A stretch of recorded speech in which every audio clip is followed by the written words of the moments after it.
Hello everybody, welcome to our channel. I am Professor Karan Agarwal. Exams बहुत नज़दीक है, 8-9 दिन ही रह गए, राइट। डेली आपका टारगेट बना होना चाहिए, डेली सेल्फ स्टडी, और उसी के साथ आकाश अग्रवाल क्लासेस का चैनल जिस पे हो रहा है लाइव रिवीजन, जिस पे हो रहे हैं मॉक टेस्ट पेपर सॉल्विंग। तो ये टाइम टेबल आप सेट कीजिए, जिसको बोलते हैं मैनेजमेंट, जो पढ़ाते हैं करण सर। आज हमारा मॉक टेस्ट पेपर नंबर 8 हम लोग सॉल्व करने वाले हैं। सिर्फ 3 पेपर हमारे रह गए हैं। जितने भी पेपर्स हमने अभी तक सॉल्व किए, कई सारे कॉन्सेप्ट्स के रिविजन्स भी अब तक हो चुके हैं, और भी कई सारी चीज़ें आकाश अग्रवाल क्लासेस की टीम आपके लिए लेकर आ रही है, राइट। सो आज टाइम ना वेस्ट करते हुए हम लोग जो है आगे का जो क्वेश्चन पेपर नंबर 8 है, एमटीपी पेपर नंबर 8 है, उसका तुरंत सॉल्विंग स्टार्ट करते हैं। एंड आप लोगों से एक रिक्वेस्ट है कि पॉजिटिविटी अपने आसपास में रखिए, पॉजिटिव एनवायरनमेंट रखिए, पॉजिटिव थॉट्स रखिए, अच्छा रेस्ट पैटर्न होना चाहिए बॉडी के लिए, नींद भी अच्छी खासी ज़रूरी है, राइट। और फिर एक सेट टाइम टेबल को फॉलो कीजिए, क्योंकि चैनल के ऊपर इतना सारा कंटेंट डेली आ रहा है, आगे भी आएगा, आपके एग्जाम के डेट तक आएगा, तो उसके लिए भी टाइम रखिए, आपकी सेल्फ स्टडी के लिए भी टाइम रखिए। बहुत सारा पढ़ाई तो आपका हमारे लेक्चर्स में यूट्यूब के ऊपर ही हो जाएगा, right. So let us not waste further time. हमारा आज का एमटीपी पेपर नंबर 8 जो है हम लोग स्टार्ट कर लेते हैं। आपको फाउंडेशन क्लियर करना है, बहुत अच्छे मार्क्स से क्लियर करना है, और जल्द ही आकाश अग्रवाल क्लासेस के पास ही आना है फॉर सीए में इंटर, जहां पर 3 चार्टर्ड अकाउंटेंट्स की एक बहुत ही मजबूत टीम, जो एक यंग टीम, डायनामिक टीम आपका इंतजार कर रही है। Yes, lectures would be available online as well on our application, on our pen drives, along with lots of study material, revisions, mock test papers and much more, right. तो ये हमारा आगे की बात है। फिलहाल अभी का जो विषय है हमारा एमटीपी पेपर नंबर 8, जिसका स्टार्ट करेंगे हम लोग तुरंत अभी।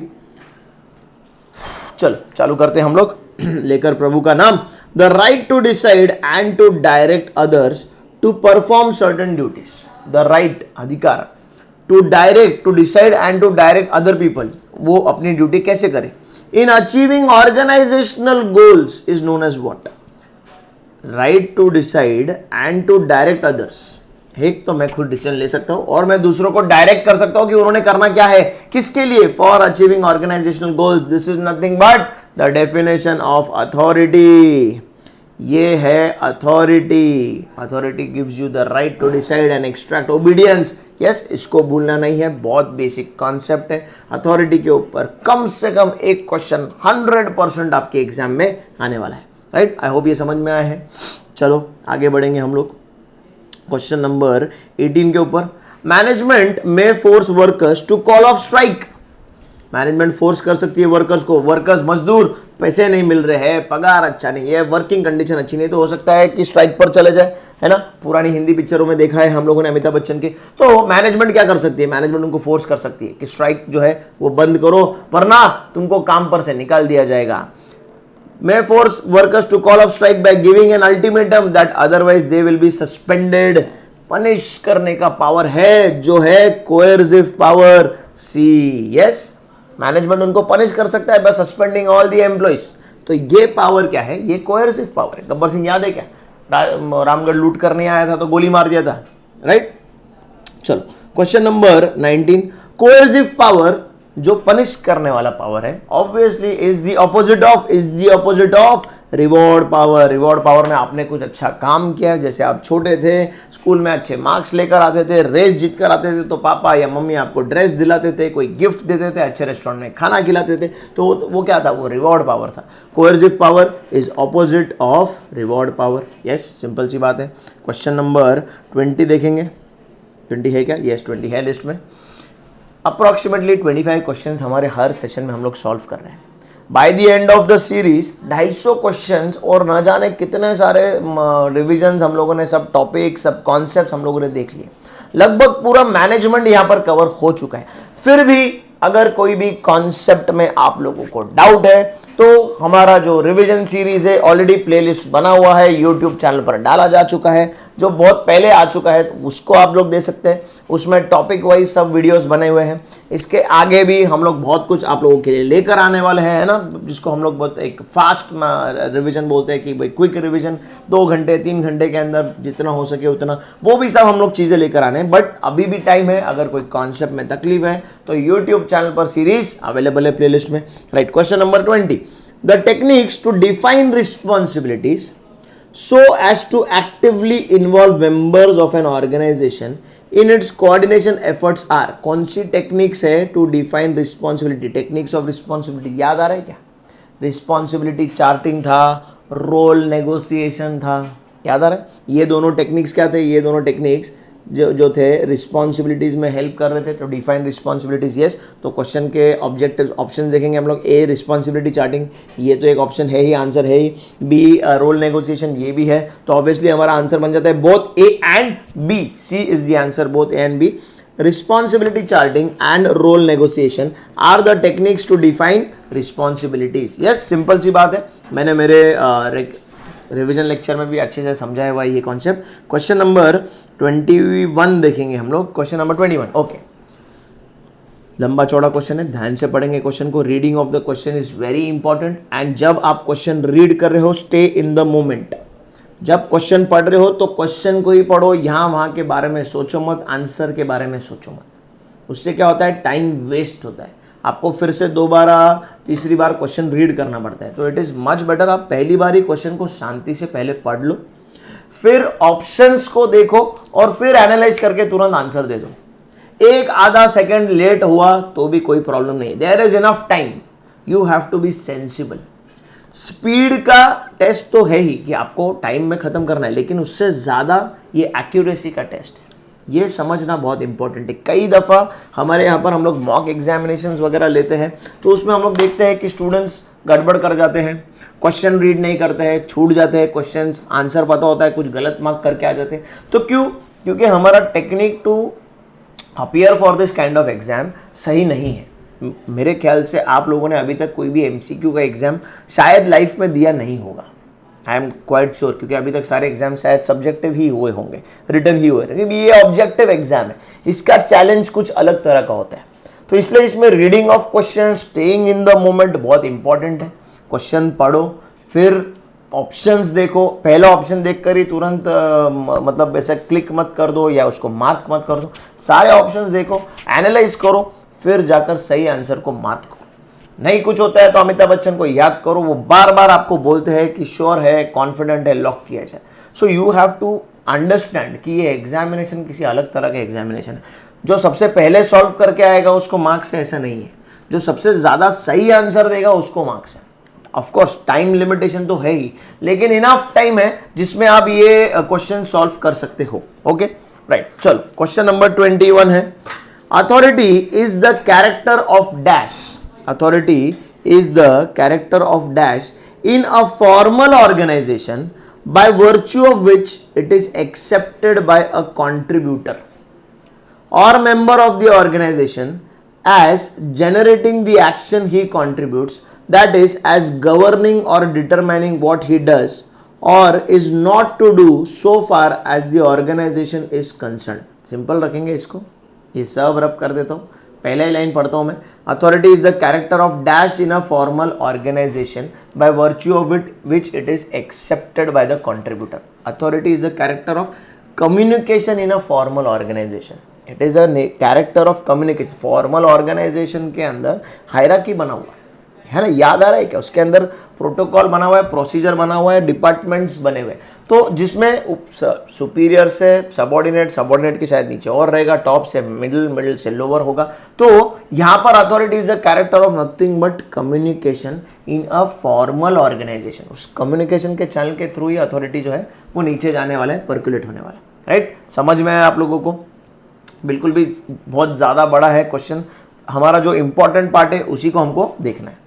चलो question number 22, Which management theorist is responsible for the motivation hygiene theory? To factor theory. एक तो मैस्लो अंकल थे, नीड हायरार्की थियोरी था, हर्जबर्ग का थियोरी एक्स और थियोरी सॉरी मैं हर्जबर्ग गलत बोल दिया मैंने आप लोग को.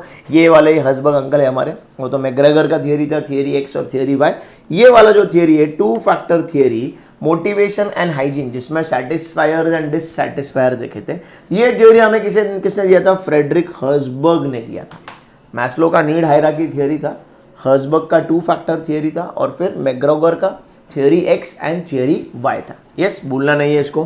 22 which management theorist is responsible for motivation and hygiene theory? Answer है फ्रेडरिक हर्जबर्ग. ओके, चलो आगे बढ़ेंगे. Question number 24. What kind of training programme is most appropriate for a simple task? आसान काम.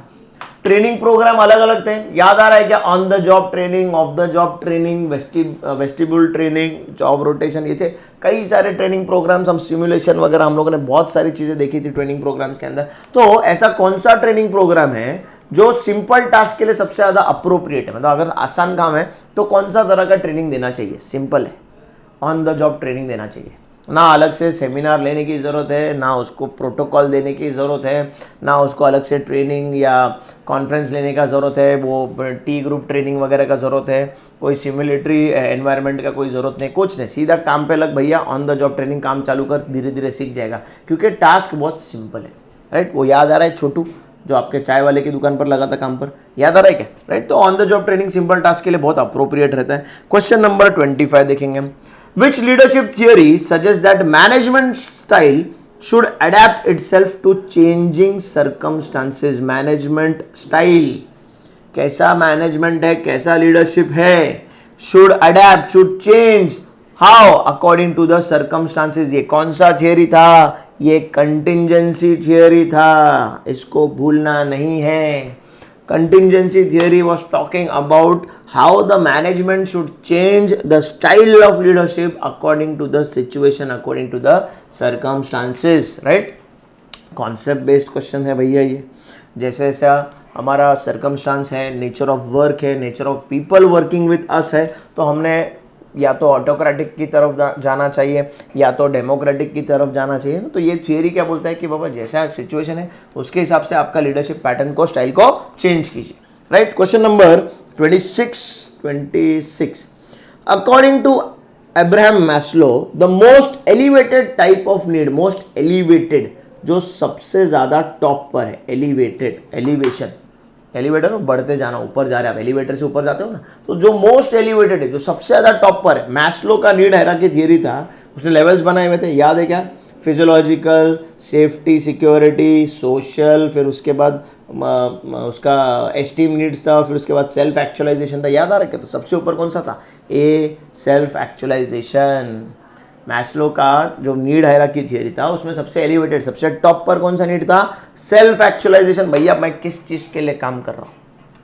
ना तो मैं पैसों के लिए काम कर रहा हूँ, ना परिवार के लिए काम कर रहा हूँ, ना तो मैं जिंदा रहने के लिए, सर्वाइवल के लिए काम कर रहा हूँ. मैं काम किस चीज के लिए कर रहा हूँ? इसका बहुत मस्त एग्जाम्पल भी मैंने मेरे रेगुलर कोर्स में दिया हुआ है, but this is not the time. तो अभी तक इतना याद रखेंगे, सेल्फ एक्चुअलाइजेशन. क्वेश्चन नंबर 27 है. अली, अच्छा केस दिया हुआ है, Ali is working in XYZ company. Okay, Ali भैया है, XYZ नाम की कंपनी में काम कर रहे हैं. He desires to get himself secure from crimes. Company layoffs, company काम पे से निकाल देता है, एंड अदर एडवर्स इम्पैक्ट्स, कोई भी बीमारी सीमारी आ जाता है, कुछ तकलीफ आ जाता है, तो he wants to get himself secure. वो अपने आप को सिक्योर करना चाहता है किसी भी एडवर्स सर्कमस्टांस के लिए, किसी भी एडवर्स सिचुएशन के लिए.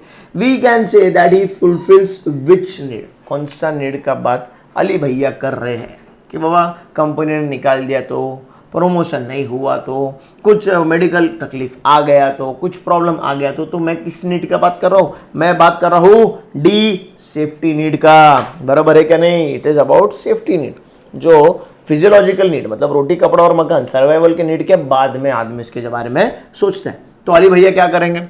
शायद कुछ इन्वेस्टमेंट्स करेंगे, पॉलिसी वगैरह लेंगे, सेविंग करना स्टार्ट करेंगे, है ना, ताकि अड़ी अड़चन में काम में. कोविड-19 के टाइम पे यही तो सारी चीज़ें काम में आई थी क्या नहीं, एडवर्स सिचुएशन के टाइम पे. राइट, आपके भी घर में, मेरे भी घर में. Question number 28.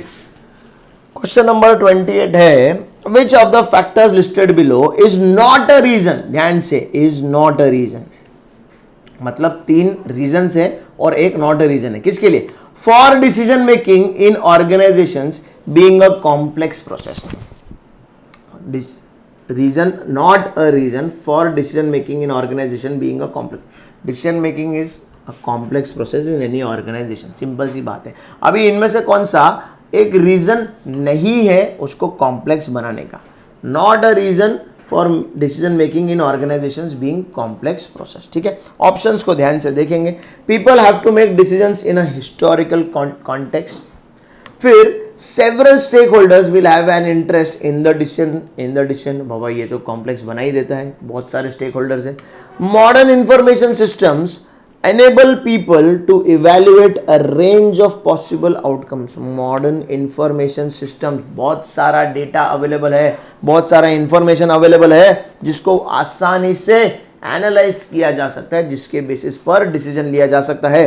तो ऑप्शन को फिर से पढ़ेंगे। Modern information systems enable people to evaluate a range of possible outcomes, right. And last वाला है factors in the current context of the organisation affect the decision. अभी हमको ये समझना है कि इनमें से कौन सा नॉट अ रीजन है for decision making in organisation being a complex process.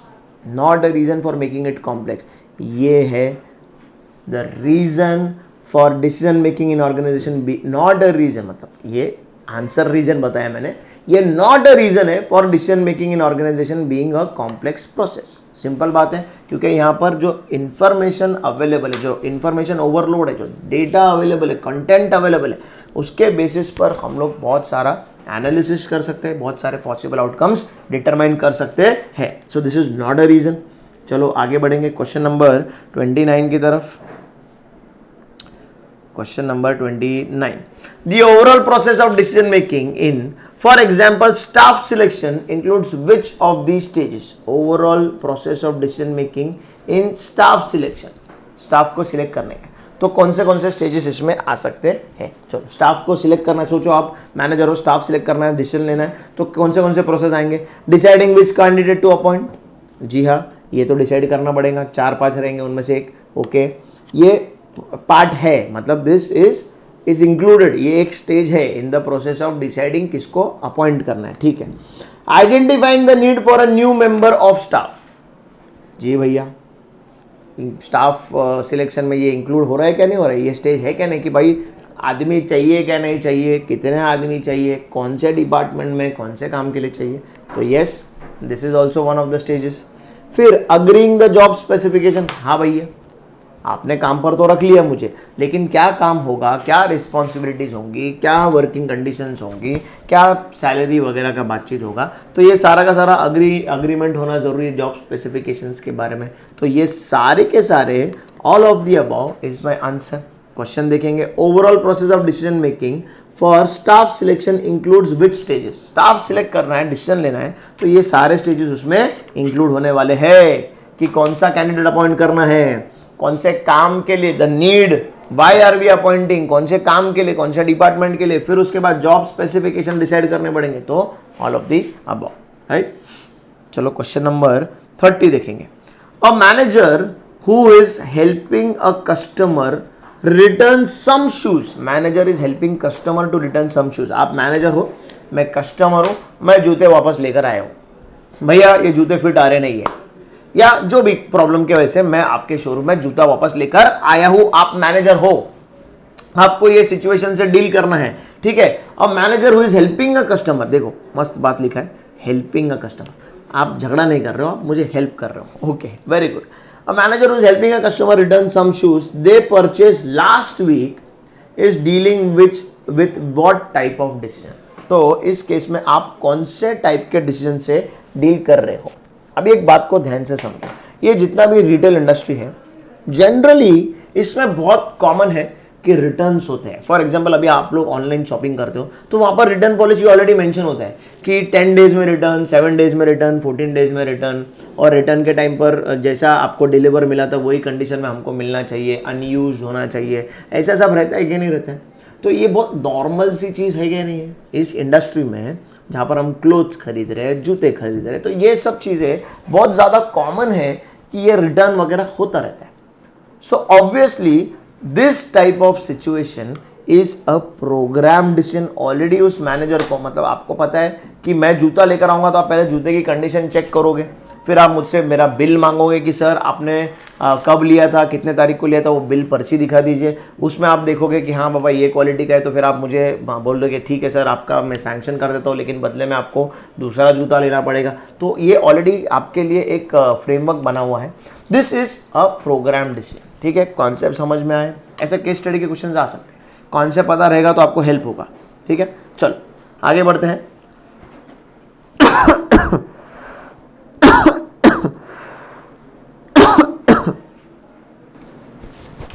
चलो चलो चलो चलो चलो. विच of the following. Okay, question number 32 है मेरे ख्याल से. ऊपर 30 था और सीधा 32 आया है. ठीक है, 31 कोई खा गया होगा. चलो कोई बात नहीं, शायद होगा नहीं, इकोनॉमिक्स का होगा, बोल नहीं सकते. Which of the following is a method that can be used to overcome the tendency towards conformity in group decision making. Which of these methods. अभी यहां पर 4 मेथड्स दिए गए हैं. इनमें से कौन सा method can be use to overcome the tendency towards conformity in group decision making. A brainstorming, B nominal group technique, C group think और D electronic meetings. Brainstorming can be use to overcome tendency towards conformity. Group decision making में brainstorming ये technique है, brainstorming ये तरीका है that can be used. ये tendency रहता है कन्फर्मिटी का, टू गो टुवर्ड्स कन्फर्मिटी. तो ब्रेनस्टॉर्मिंग सेशंस में हम लोग बैठे हैं, चर्चा कर रहे हैं, हर आदमी अपना अनुभव बता रहा है, हर आदमी अपना ओपिनियन दे रहा है, and we are trying to run and rerun all the things in front of us. We are trying to analyse. बहुत सारा मस्त, एक फ्रूटफुल काइंड ऑफ एक्टिविटी होता है इन ऑर्गेनाइजेशन. बहुत कंस्ट्रक्टिव काइंड ऑफ एक्टिविटी रहता है organisation में brainstorming sessions. Right, we are working in a big organisation, we are owning an organisation. तो हम लोग भी यहाँ पर कई सिचुएशंस में ब्रेनस्टॉर्मिंग सेशंस लेते हैं हमारे टीम मेंबर्स के साथ. चलो question number 33. Okay, the first step in control process. पहला स्टेप कंट्रोल प्रोसेस में क्या है भैया? Control process. कंट्रोल प्रोसेस में सबसे पहले आपको करना क्या है? आपको क्या चाहिए वो कंफर्म करना है, वो डिसाइड करना है, वो सेट करना है कि बाबा आपका परसेंटेज 70 आना चाहिए या 80 आना चाहिए. ये आपको पहले सेट करना है, जिसको बोलते हैं एस्टैब्लिशमेंट ऑफ स्टैंडर्ड्स. आपके परसेंटेज 80 आने चाहिए, ये स्टैंडर्ड सेट करके रखा है पापा ने. फिर उसके बाद आप काम करते हो, मेहनत करते हो, पढ़ाई करते हो, कोचिंग इंस्टीट्यूट ज्वाइन करते हो, बहुत बड़ी आकाश अग्रवाल क्लासेस जैसा, और फिर आप उसके साथ पढ़ाई करने के बाद आपके परसेंटेज 81, 82, 83 आते हैं या 70, 71, 72 आते हैं. तो इस केस में फिर आप कंपेयर कर सकते हो अगेंस्ट द स्टैंडर्ड. फिर अगेंस्ट द स्टैंडर्ड अगर ज्यादा है तो बहुत अच्छा, शायद थोड़ा कम है तो फिर प्रॉब्लम है, तो करेक्टिव एक्शन ले लेते हैं. राइट, तो सबसे फर्स्ट स्टेप क्या है? Establishment of standards. बहुत बार बच्चे क्या कर देते हैं कि मेजरमेंट ऑफ एक्चुअल परफॉर्मेंस, कि पहले मेजर करो परफॉर्मेंस सही है क्या नहीं है और फिर करेक्टिव एक्शन लो. नहीं रे भैया, पहले स्टैंडर्ड सेट करना पड़ेगा, उस स्टैंडर्ड के अगेंस्ट में आप एक्चुअल परफॉर्मेंस को चेक करोगे. राइट, तो ये एक कॉन्सेप्ट बेस्ड क्वेश्चन था. 35 है लिस्ट में. The assignment of a specific person, मतलब एक स्पेसिफिक पर्सन को काम पर लगा दिया.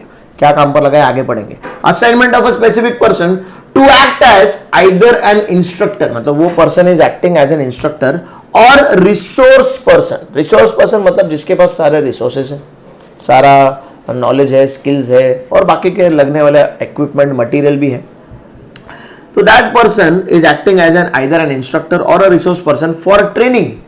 ये तो हमारे कोच है ना भैया, कोच ही तो है जो इंस्ट्रक्टर है, कोच ही जो है जिसके पास सारा का सारा रिसोर्स अवेलेबल है. तो ये assignment of a specific person, that person is nothing but a coach. This task is nothing but coaching. The assignment of a specific person to act as either an instructor और resource person for training, for the training is what is nothing but coaching. Right, चलो याद रखेंगे इसको. 35 हो गया है. 36 है list में. Which of the following is not a part of communication process? Important word है not. कम्युनिकेशन प्रोसेस का पार्ट नहीं है.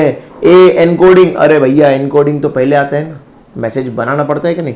बी डिकोडिंग, भैया मैसेज भेज दिया लेकिन वो समझ में भी तो आना चाहिए, इंटरप्रेट करना आना चाहिए, तो ये कम्युनिकेशन प्रोसेस का पार्ट है। सी मीडियम, किस मीडियम के थ्रू मैसेज पहुंचाया जा रहा है, कबूतर जा जा जा या घोड़े पर बिठा कर या इंस्टाग्राम से या व्हाट्सएप से, तो ये मीडियम भी इंपॉर्टेंट है। सी मीडियम है और डी हमारा सिचुएशन है। Obviously D situation is not a part of the communication process. Yes, बाकी के एनकोडिंग डिकोडिंग मीडियम भैया हम तो रट चुके हैं यार। जो बच्चे करण सर के लेक्चर्स देख रहे हैं पहले दिन से, रेगुलर कोर्स देखा हुआ है, रिवीजन सीरीज देखा, उनको तो ये सब रट चुका होगा, उनको तो ये सारा का सारा याद हो चुका होगा।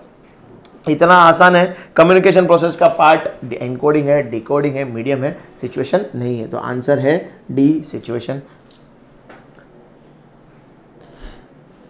Question number 37, question number 37 list में तो मेरे ख्याल से कोई बहुत ज्यादा क्वेश्चंस अभी रह नहीं गई है। फटाफट इसको कंप्लीट करेंगे। Scientific management focuses on a dash approach to motivation. Scientific management याद आ रहा है? चैप्टर नंबर 1 बहुत इंपॉर्टेंट कॉन्सेप्ट है, 11वीं कक्षा में भी, 11वीं या 12वीं में भी ओसीएम में पढ़े होंगे। Scientific management focuses on a dash approach to motivation, on a dash approach to motivation.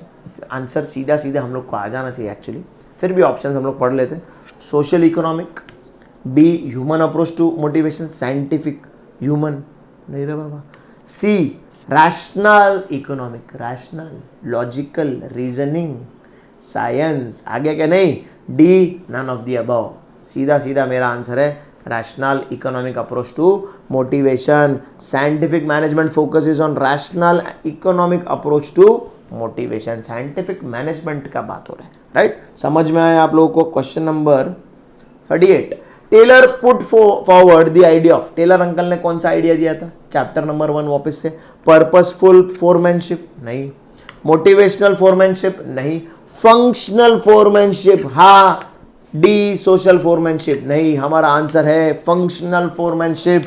ये हम लोगों ने हमारे लोअर स्टैंडर्ड्स में भी पढ़ा हुआ है, यहां पर चैप्टर नंबर 1 में भी पढ़ा हुआ है। Taylor put forward the idea of functional foremanship, जिसमें सॉरी सी हमारा आंसर है फंक्शनल फोरमैनशिप, राइट? चलो question number 39, okay. Scalar chain, अरे यार scalar chain simple. Scalar chain क्या डिनोट करता है? प्रोडक्शन प्रोसेस को डिनोट करता है क्या? लग तो रहा है। अप्रेजल प्रोसेस को नहीं यार। स्पैन ऑफ मैनेजमेंट दूसरा अलग चीज है। Span of management authority from the highest to the lowest rank. Actually scalar chain जो है वो प्रोडक्शन प्रोसेस को डिनोट करता है। ये हम लोग अगेन फिर से बोल रहा हूँ कि हमारे बेसिक्स जो हमने लोअर साइंस में पढ़े वहाँ भी पढ़ा हुआ है, हमारे चैप्टर नंबर 1 में भी पढ़ा हुआ है। The scalar chain denotes production process. इसको याद रख लेंगे, इसको लर्न भी कर लेंगे तो भी चल जाएगा।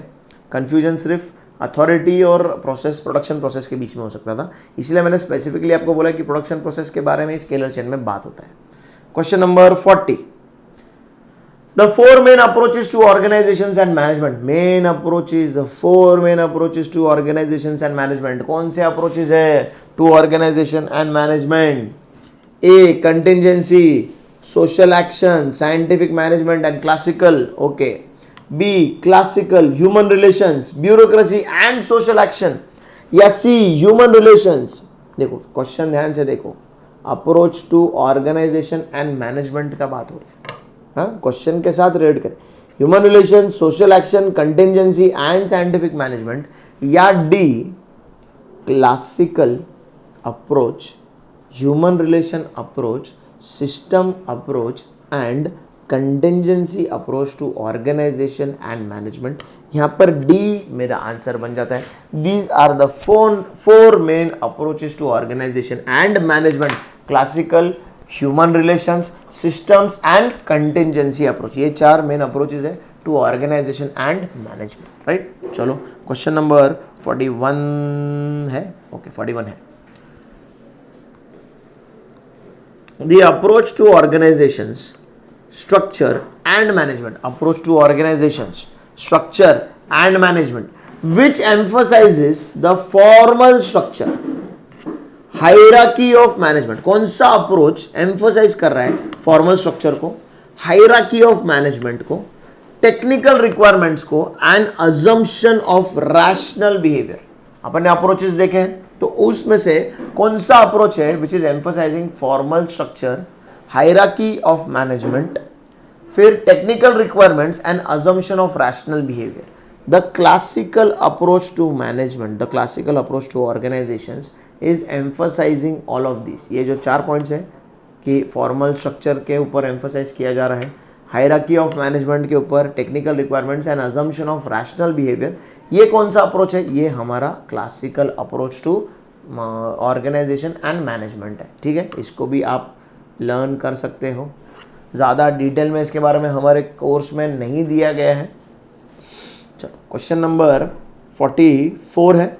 Division of work is necessary to enjoy the benefits of specialisation. भैया कितना ट्रू बात है, चैप्टर नंबर 1 में पढ़ा हुआ है. Division of work is necessary to enjoy the benefits of specialisation. अगर हम लोग डिपार्टमेंट्स बनाएंगे, एक्टिविटीज के अनुसार, एक्सपीरियंस के अनुसार लोगों को उनके अंदर डालेंगे, उनके बैकग्राउंड के अनुसार. भाई अकाउंटेंट को अकाउंटिंग का काम दिया जाएगा, ऑपरेशंस का एक्सपीरियंस जिसको उसको प्रोडक्शन का काम दिया जाएगा, राइट. तो इससे हमको क्या मिलेगा? इससे हमें बेनिफिट मिलेगा, स्पेशलाइजेशन मिलेगा.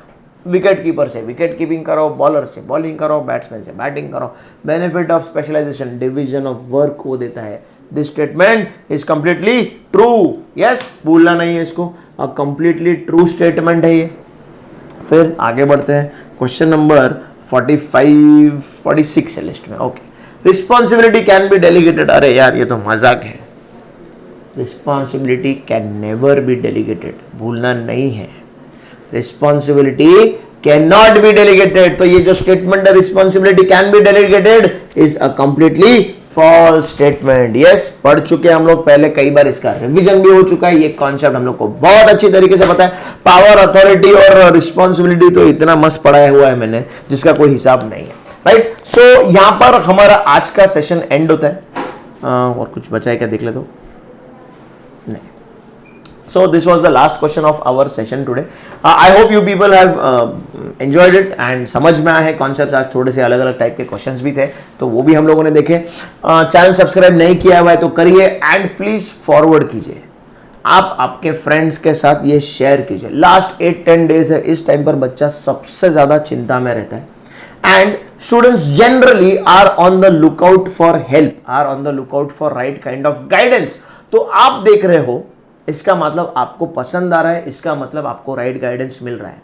सो ये सेम अधिकार आपके जान पहचान वालों का, आपके फ्रेंड्स का भी है जो CMA फाउंडेशन के एग्जाम देने वाले. So kindly share the link with them. Various lectures चल रहे, वेरियस फैकल्टी मेंबर्स दिन रात लगे हुए आपको बहुत सारा कंटेंट दे रहे हैं, राइट. सो जस्ट शेयर कीजिए उसको. एंड और कुछ आपको रिक्वायरमेंट है तो आप हमसे हमारे वेरियस जो भी पोर्टल्स है, you can reach out to us. वहाँ पर हम लोग बात कर सकते हैं. बहुत सारा कंटेंट अभी भी आखिरी के कुछ दिनों में आपको हमारे तरफ से मिलने वाला है. So stay tuned, stay positive, keep working hard and keep watching our lectures. Thank you very much. Goodbye. Do take care.